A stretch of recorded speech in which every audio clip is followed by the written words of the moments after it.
Well, ongoing violence and human rights violations in Burundi have been the focus of this year's African Union Assembly in Ethiopia.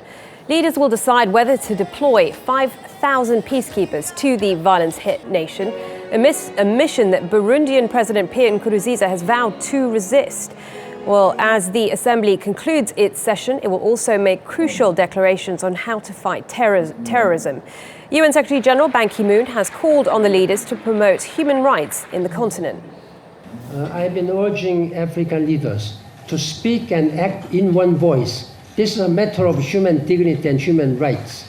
The longer this situation continues, the more people will be killed and affected. And we have almost 1 million people who have been affected, refugees and displaced people. We cannot wait any longer.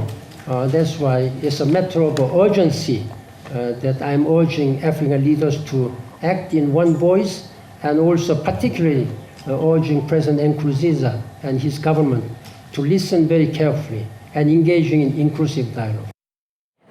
Okay, Coletta Wanjohi is a reporter joining us now from Addis Ababa, where the summit is taking place. Let's start with Burundi. If the African Union forces did send forces into Burundi without the government's consent, that would be quite unprecedented, wouldn't it?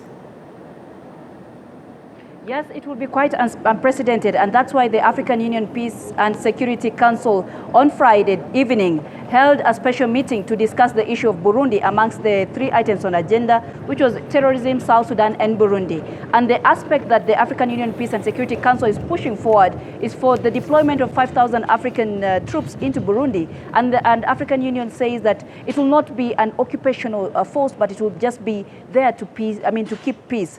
But the situation, according to analysts, is that the problem is the African leaders have to balance between setting up precedents that could be used against them or against these other member states in future, and the fact that the Burundi government, in its own sovereignty, according to the international rule, has refused. So this is one of the issues that is being discussed today by the African leaders as they go on with the summit today. And we expect that by the end of the day, a resolution will come out whether the African leaders will vote to forcefully deploy these troops, or it will support Burundi's idea that has refused. We do not want foreign forces in our countries.